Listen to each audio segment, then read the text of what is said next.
Hello, folks. I hope you're doing all right and you're rolling through this coronavirus thing just fine. If you're like me and this is your second week to have your children at home, you're glad you're sitting in this room. Just kidding.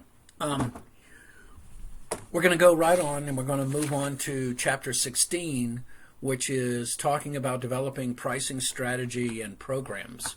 And so I remember this particular class when I was getting my PhD, because we spent almost 3 months on just talking about price and price theory.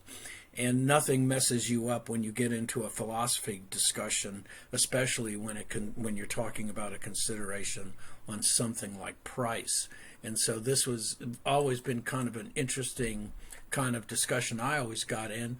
Of course, I don't have to tell you now that we're all talking about things that are really making a change on prices. And so for the first time in Massachusetts in something to the effect of 15 years, they have a drop in price to below $2. Where I'm from in Mississippi, the price of gasoline is around $1.65 right now. So it is just amazing to even consider that. And so given the fact that the prices, given the situation that we're in right now, it kind of guarantees you an understanding that quite simply price is controlled by so many different factors that are above and beyond the corporation's ability to maintain and control. And so in order to be successful in marketing, you have to define what is a valuable pricing strategy. So when we talked originally, we did our little test on the watch phone. We realized that there were quite a few, major kind of related issues that were there that precipitated the fact that perhaps it's not the best step at that moment. So I guess it's not surprising to you that we're living in a digital world now, that you can get instant vendor comparisons.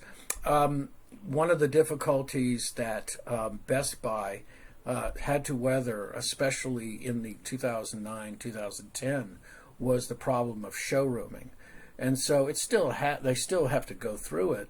But what showrooming is individuals who would come in, look at the goods in Best Buy, and they would take a picture of it, and the QR codes would scan in and automatically. Sorry, folks, if you just noticed a glitch in the matrix, I was accosted by my daughters here. So let's get right back to it. The internet has dramatically changed the way we go about pursuing goods. And in the pursuit of those goods, it has dramatically changed the way we display and understand the name and the mentioning of price.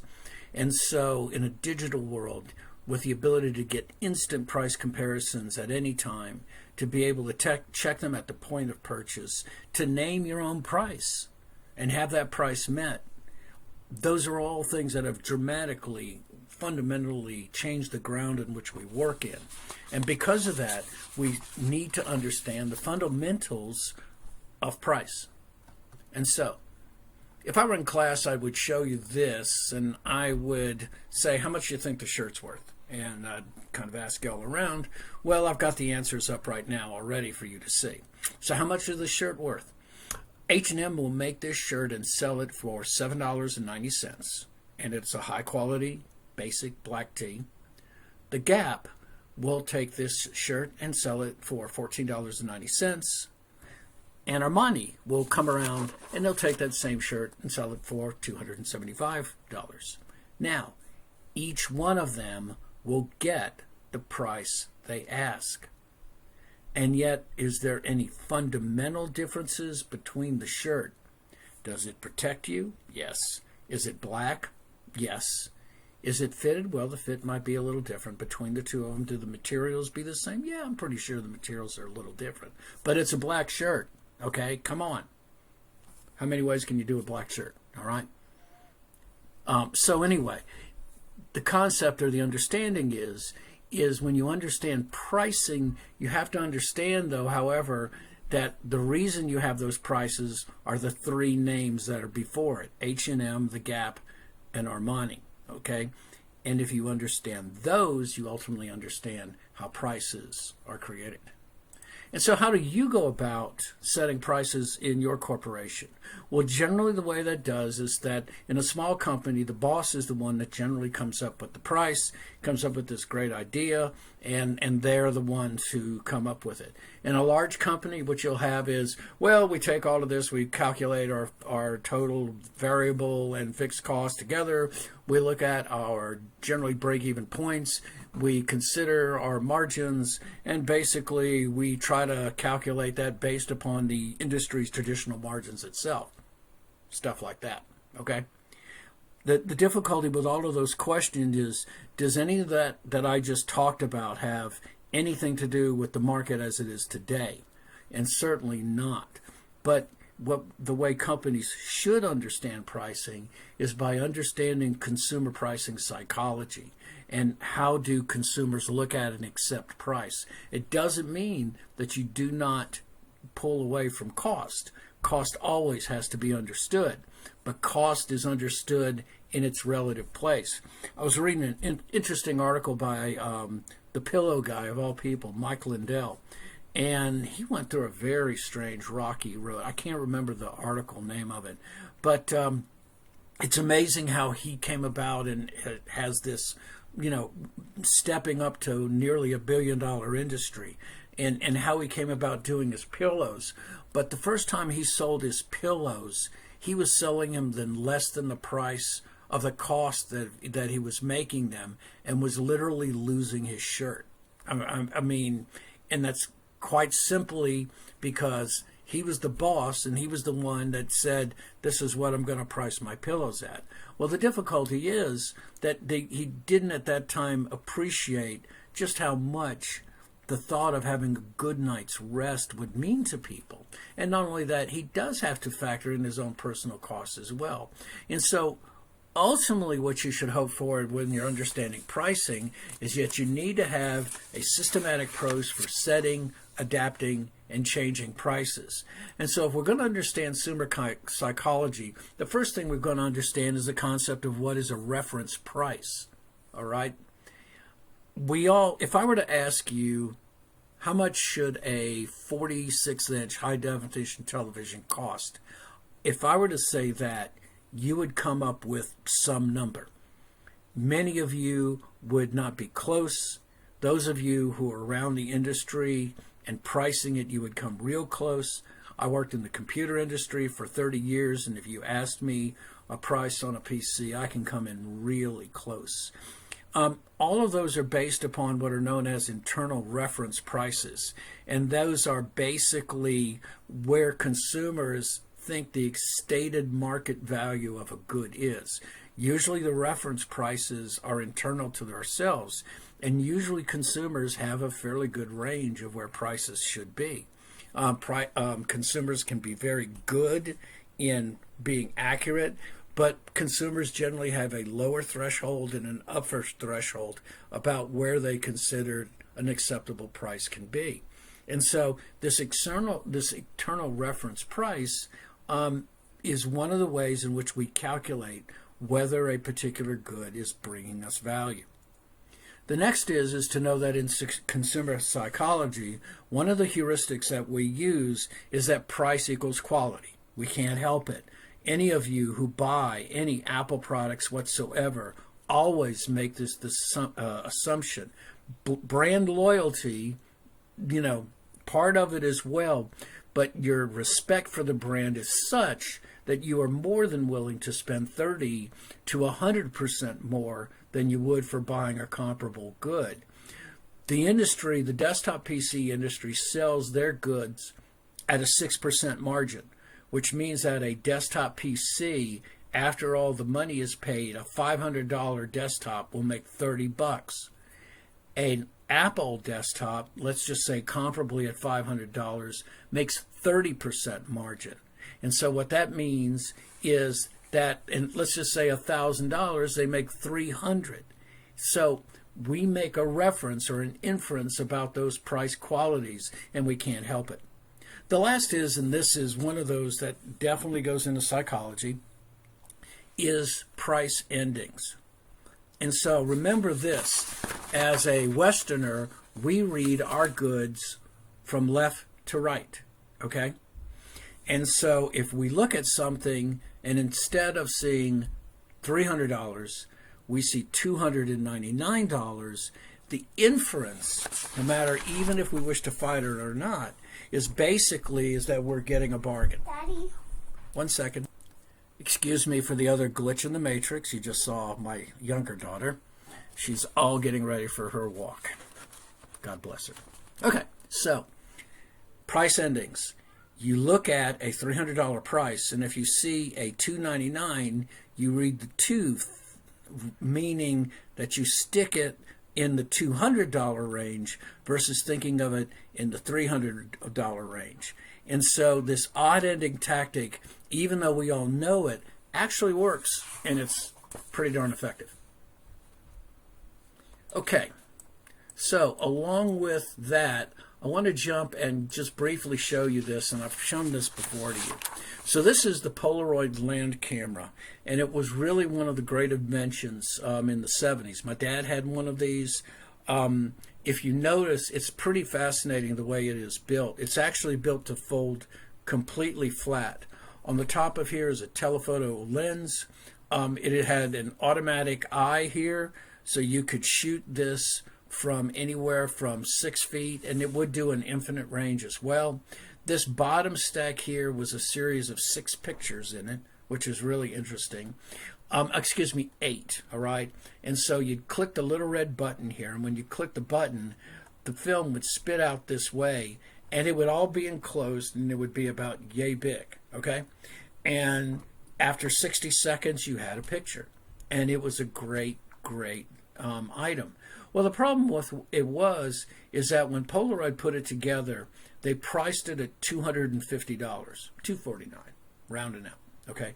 Well, the difficulty is that marketing research had shown that people were perfectly willing to pay $99. But the problem with that is, as you can see, is that this unit was quite simply priced out of its ability to pay for itself. And they could not move, or Polaroid wouldn't move. And instead of the first 3 years, they were hoping to sell $250,000. They sold, I think, less than 60,000 in the first 18 months. It meant this is that they had to do some things pretty drastic. One of them is that they came up with this very Spartan, I guess is the best word, Spartan version of the land camera that was called the one-step. Did not have a telephoto lens. You had to set the lens here. You didn't have a long distance that you could print, but functionally it was everything that the other one was. This unit was priced at $99 and did great. All right. The sad thing is that this particular Instamatic camera cost Polaroid its ultimate, its leadership in the 70s, and Polaroid in essence is not the company that it once before is. Now, everything that's old is new again, is the old saying. Fuji has taken this same technology, they've put it into their own little camera, and this little Instamatic camera right here is the, what would I call this, the ancestor of the original Polaroid camera. And so this is called the Mini 9. It has instant film, and it's 40 sheets, but the instant film it doesn't print is not a 4x6. It prints them in business card size. Okay, so it's like this big. Okay, so what Fuji has done is that you can see it's got the 14 pack, so you've got the little films there, and now what you can do is you can put them in like little groups together, and you can have parties, and when you have a party you take pictures of everyone and you hang these things up. And so generally this is one of those, like I said, everything old is new again, and it shows you that it was a sound technology, it was a good idea, but because of its price, it ultimately let down its possible success. Okay? All right. So psychology psychology basically thought of. Now we have to think of the concept of what are the objectives when we set a price. So how does the setting of the price match our business and our purpose for being in the industry? All right, and so we're going to look at everything except the other objectives, but we're going to name off these 5. Okay, if the company is in a survival mode, it means that their major position is quite simply to survive. They're plagued with overcapacity. They have intense competition. They have changing consumer wants, and they're unsure of how to be able to handle it. The company, all they want to do is to simply stay in business, and there's many of those right now. I went to my local grocery store, and everything that I bought off the shelf, not even on a special day, I got generally about 15% off of the things that I would normally buy. It kind of gives you an idea where they are right now. So survival just means you just want to live through this. Maximum current profits, they try to sell you a price exactly as it sounds that maximizes the current profit. They estimate the demand, they estimate the cost, and they try to find a price that says that they'll make the most money that they possibly can. Now, when Apple came out with the iPad, the very first iPad, they were priced, the iPhones. When the iPhones first came out, they were priced at around $600. May have been the iPad. 3 months later, they dropped the price by $300.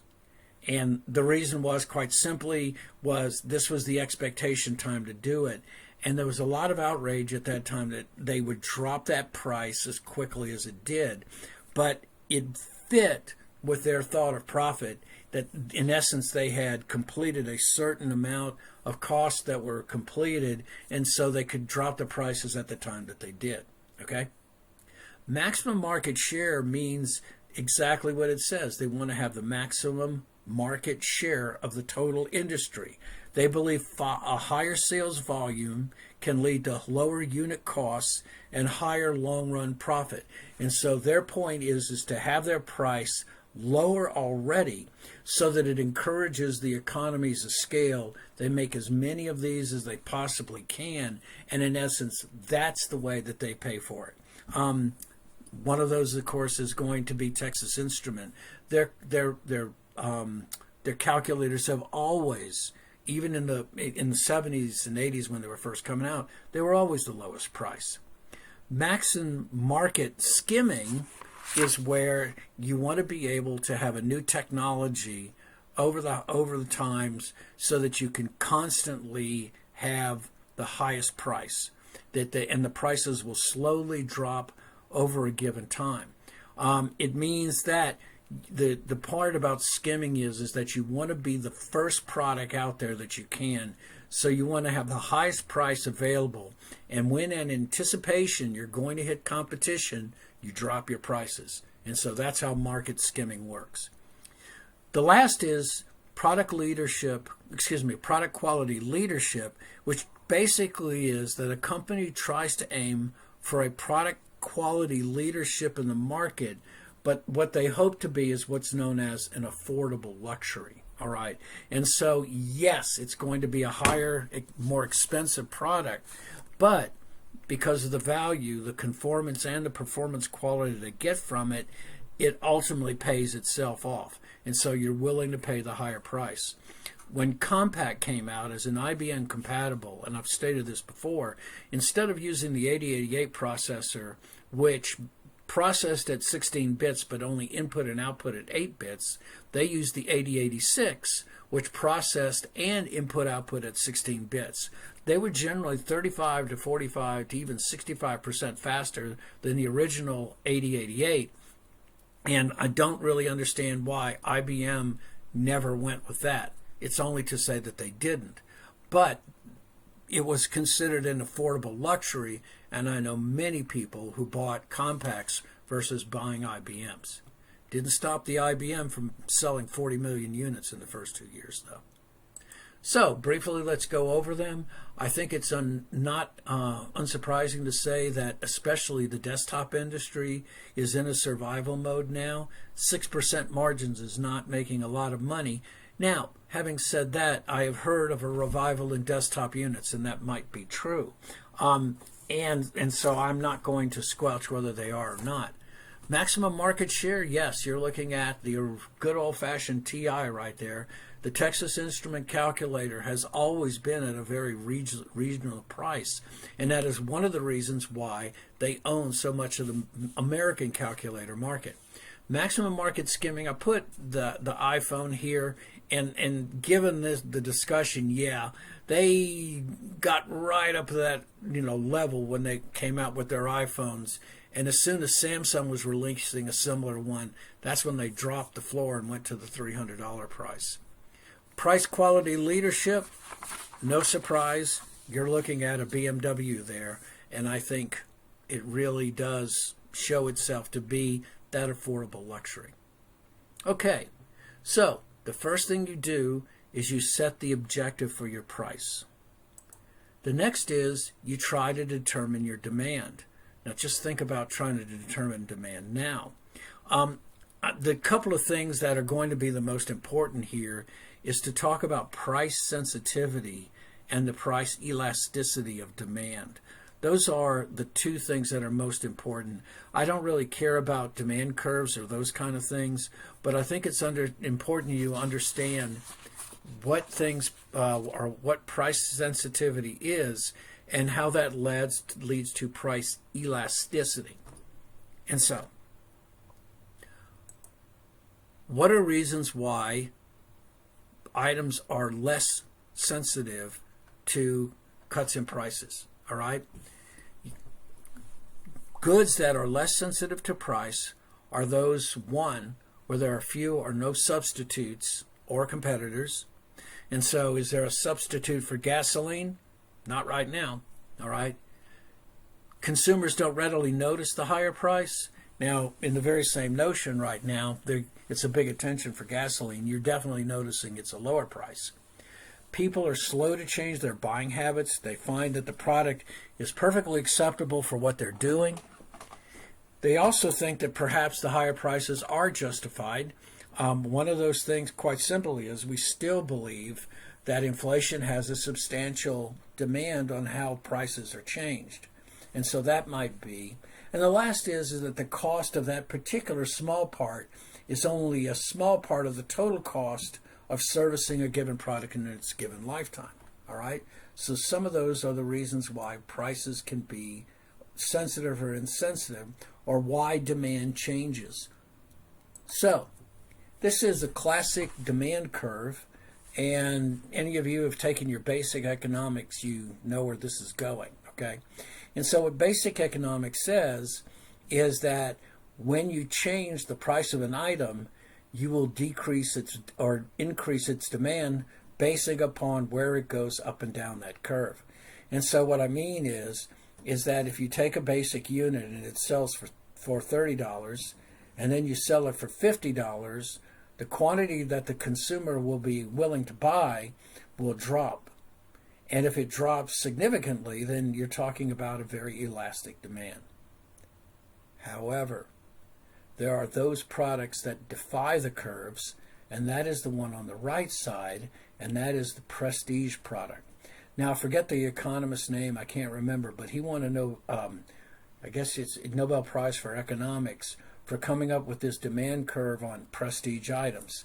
If you notice, uniquely, with a prestige item, as the price rises, the demand increases until you get to a point, this unsatisfactory, uncanny area for consumers, where quite simply it prices itself out of the neighborhood. But what it means is that a price for an item, especially a prestige item, does not follow a normal curve. In essence, the more you price it, the greater the demand there is. Okay. So this leads us to a discussion of elastic and inelastic demand. And so what inelastic demand means is that as a price changes, it will lead to an insignificant increase or decrease in demand. Okay? An inelastic demand means that as the price changes, it leads to an insignificant increase or decrease in demand. And certainly I think gasoline is like that right now. The interesting thing about that, however, is quite simply is because we're not driving right now, that price drop, if this were the real McCoy, it would be going like mad right now. It really would. Okay. Elastic demand means that as their price changes, there is substantial difference in the quantity demanded per period. And so an example would be is gas prices were to decrease and we were to have an enormous demand for mileage. That would be a reason why. Okay. All right. So elastic and inelastic demand. Trying to understand the demand for a given product. So if your product is not irreplaceable, if your product is easily substitutable, if your product is not the part of another critical component, then there's every good chance that your particular product has inelastic demand. If your good is absolutely essential for the use of another good, if your good is not easily substitutable, then you're more likely to have an inelastic demand. Now, step 1 is basically setting your objectives. Step 2 is estimating demand. Number 3 is we're going to come in and we're going to estimate cost. Now, before we go on here, I don't want you to have to worry about coming up with a cost behavior curve, but I just want you to know, of course, what a fixed cost and a variable cost is. And if you've been anywhere in the real world, and every one of you are, you know what a direct cost or a fixed cost versus a variable cost is. A variable cost basically varies with the unit of production. So it would be considered, in essence, a direct cost of the consumption. And so generally variable costs are priced per unit. And so a variable cost would be something in the effect of the use of carbon in this particular assembly price is fixed at something like $15 for each unit created. So it's a variable, okay? A fixed cost or an overhead are costs that don't rely on the production or the sales revenue. These would be examples such as the rental property, depreciation of equipment. And so these are the differences between the two. And of course, calculating the number of units you'll produce, calculating what the variable cost will be in the fixed, will give you an idea of where your break even is going to be. I just want to mention that, yes, production is important, but it's not the most important, okay? The next is, along with targeting or figuring out your cost, is there's another thing that was started that's called target costing. And what target costing basically is that you have a basic understanding of where the industry is, where your particular product will be. And so what you try to do is you try to develop a vehicle in which the cost unit of building that vehicle gives you a reasonable kind of income based on that particular unit that you're trying to build.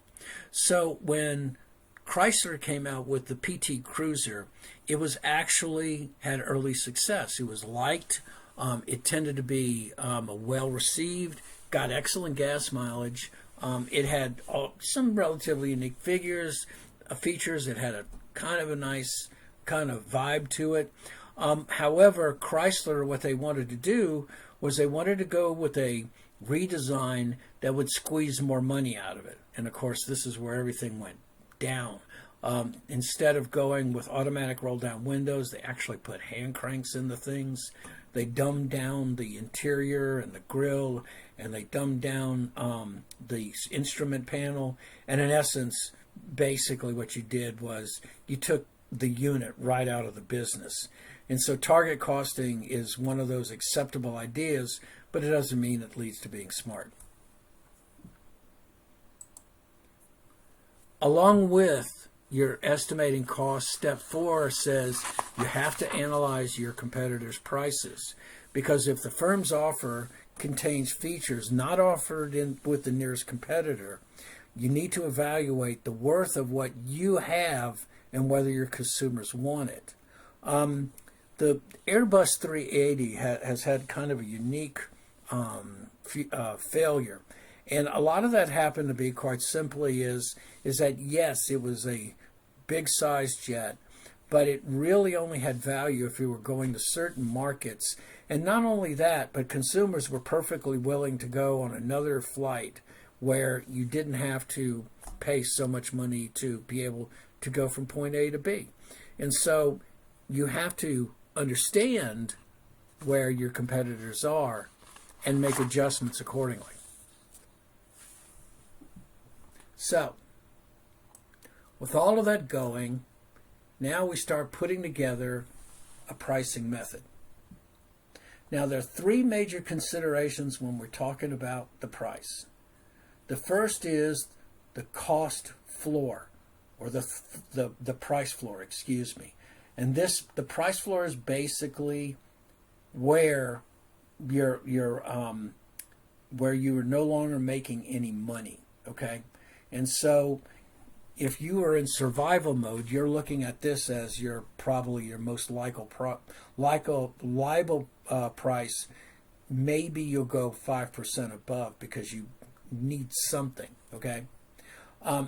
If you look also in there, you'll see that there's a ceiling price as well, and that's at what is considered to be the highest reasonable reference price that consumers will accept. And so what you have here is you have this box where you can set what it should be considered to be the acceptable selling price. And so it is the consumer's assessment of what are the features that are unique about this, ultimately that decides where the ceiling of the unit is. And so what you want to do, if you are a manager, what you're hoping to do is find a price that is well within this ceiling price that consumers would consider acceptable to buy your goods. We should never take out of the equation the thought of perceived value. So here's that problem once again with Mike Lindell and MyPillow. He quite simply priced it thinking that people or consumers would not consider it as valuable as he thought. But as anyone who has ever wrestled with getting a good night's sleep, if a pillow can bring you that, then there's no money is no object, okay? And so perceived value pricing is the image of the product, the channel's deliverables, the warranty, the customer support, and all of the other things that you call the soft attributes, like the reputation, the consumer's judgment of its competence, all of those things that go in together. And so the customer perceived value is important when you're considering the customer's price. Now, just to go one more on this, and I'm going to talk about EDLP. And EDLP means everyday low price. EDLP. This was started by Walmart, and what EDLP means is that there is no longer the constant advertisement of price changes. Prices change weekly or week to week based upon uncertainty, or low pricing based upon promotional allowances.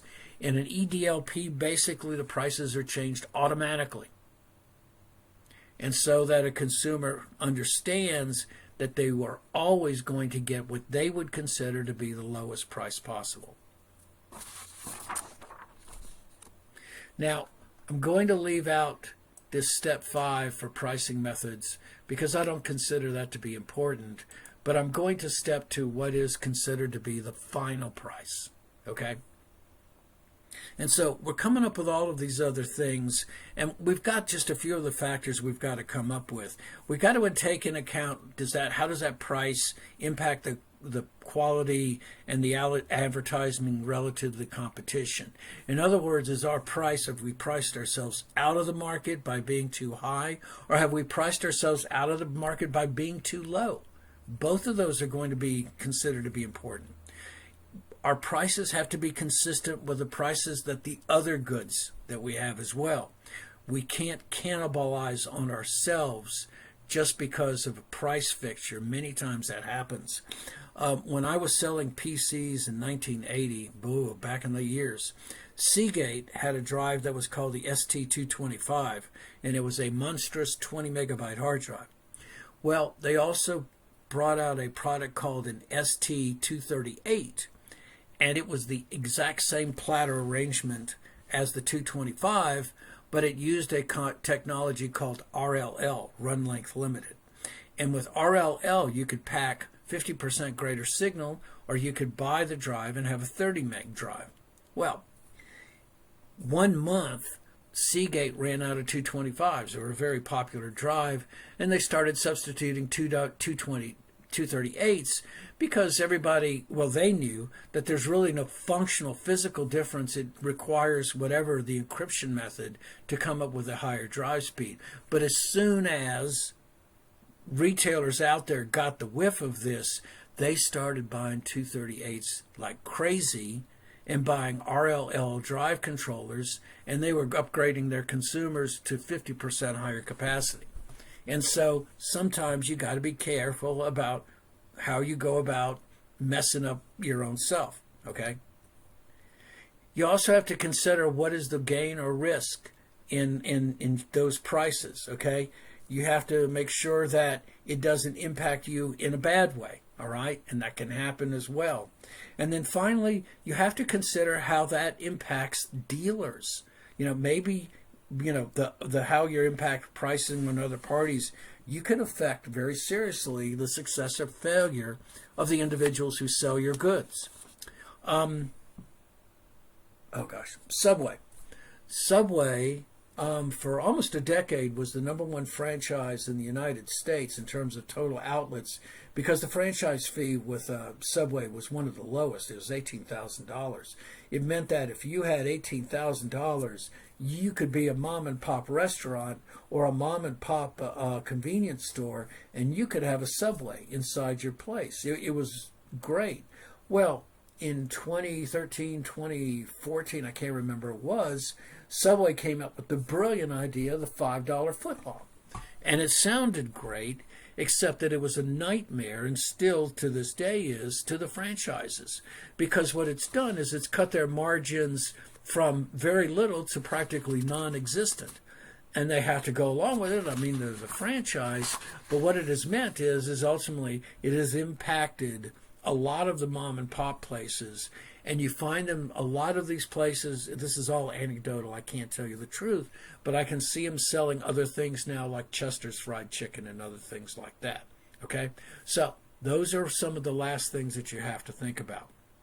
Now, of the adapting of the price, when you alternate or change the prices, you can have other reasonable ideas, and I'm only going to talk about a couple of here, okay?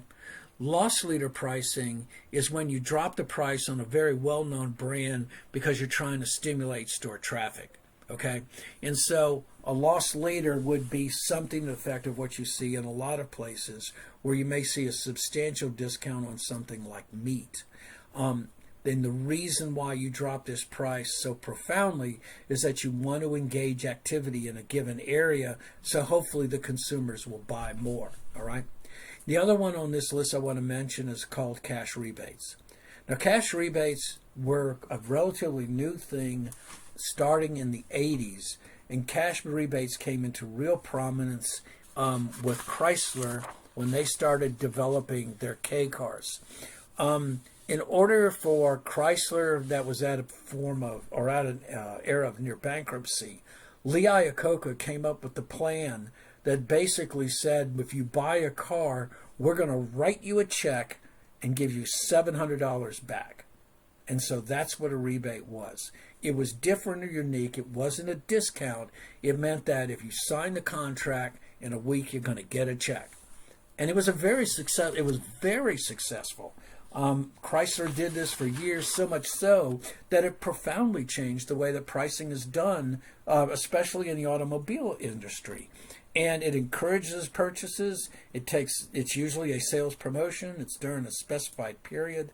And I wish they went back to sending you a check. Now what they do is they send you one of those debit cards, and you never use the whole thing. Okay. The other thing about rebates, and this is another thing that we know in the marketing folks, 30% of people who actually go for the rebate never fill out the necessary paperwork to get it. And so rebates pay off in another way, in that they will stimulate sales, but only 7 out of 10 people, or maybe 3 out of 4 people, will actually go through the bother of filling it out. So it's a win-win. Now, the worst and the most dangerous thing is the need and respond to price changes by initiating price cuts. And we are certainly in a environment where we're doing it now, especially in where you have excess plant capacity. You might have a domination in an individual market. And of course, the irony in the moment right now is, depending on what it is, you don't have excess capacity, you basically have no capacity. For those of us who understand channels, the bullwhip effect is in full force right now. So in other words, I was reading an interesting article that said that the loss of things, not necessarily like toilet paper, doesn't have to do with hoarding, although certainly there are people who have done that. But quite simply, we're looking at a missing ingredient. 88% of the United States at this moment is now sheltering in place. So what it means is that consumers are doubling the amount of time that they normally spend in their houses. And that in itself has led to a surge in things such as toilet paper. And it was a very well-written article that really made me think about it. And my thoughts are, yes, I think that's very true. Generally, we are not where we are in a normal day, because certainly we're not in a normal day now. And that has led to not excess capacities, but lack of. So, however, there are things, especially in times right now, where they are initiating cuts because they need to spur sales. All right. However, when you do price concessions, it doesn't mean that everything is done, because there are traps in doing that. All right. The first is the low quality trap, the inference that basically the quality is low. The next is that the market share, when you try to borrow market share by dropping your price, we know this, that you can't buy market loyalty. Consumers, when prices change, many times will go back to they'll buy one thing one time, and they'll go back to the brands that they've always been loyal to. Okay. High price competitors can always match your price drops because they've got the deeper pockets. And if you get into a price war, then that's even worse, because a price war, always usually the big shoulders win. Okay? Now, that's also important to understand, is that there are times when you need to raise prices as well. Okay? Quite simply is that you have to have the expectations that higher prices happening, because guess what? That's what prices do many times. Okay? And so there are ways of doing this, and really the only one that I want to talk about it is the unbundling one.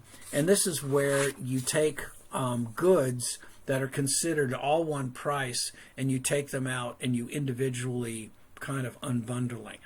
So the example I can think of is that when you buy an automobile, they have what are called packages, all right? So usually on the lot they have what are called program cars. And the program cars have generally the expectations of the things that you want. You'll have a lower model unit that doesn't have all of the eccentricities, but then you also have packages as well. And basically what it means is that because you're not buying one unit at one single price, because they're unbundled, it means that you can add those particular options that you want, and because you yourself are choosing to add the more expensive things, you're more likely to accept the price change. Okay? All right. So the last thing to kind of check about when we talk about this is that any of these changes in the price can provoke a response. And so you have to be very careful about that. Certainly where we're in these times right now, of course, you would know these kind of things are going on. Price gouging is one of those things that is measured usually by Department of Agriculture, Trade, and Consumer Protection. And what they're usually looking for are what are considered excessive prices in difficult times, even though that is how the market is reacting. Quite simply, it's against the law, all right? And so what you need to do is you need to have a healthy way of increasing prices, all right? One of those is to anticipate your competitors' responses and in essence change your price relative to them, all right? And then the thing also is that you can respond to your competitors' price changes as well. So should you respond to a competitor's price cut? The answer, it depends, all right? It depends on where your product is in the product life cycle. How important is that good to your portfolio? Will there be a demonstrative difference if it is a substantial part of your portfolio? If you drop that price, what are you going to do about the revenue or income that you're not getting in? And so those are some of the things you have to worry about. When the music industry was responding to the fact that in the era of the CDs in the 90s, that I could not buy just one cut off of that given CD, the record industry decided that we're going to do this by cutting the price of a CD. Did it work out? No. They didn't sell any more CDs. They sold the same number of CDs, and the entertainment industry took a real hit. They were earning 15 to 20% less than they did the years before. And so the moral of the story is that when you respond to prices, you have to be very careful what you're responding to. Okay, folks, that is a wrap-up of price. We're going to come back and talk on my favorite subject on channels, and then we're going to wrap this thing up, and we're going to talk about, interesting enough, the last thing everybody thinks about in marketing, and that's promotion. Take care. Have a great weekend. I hope you're all healthy.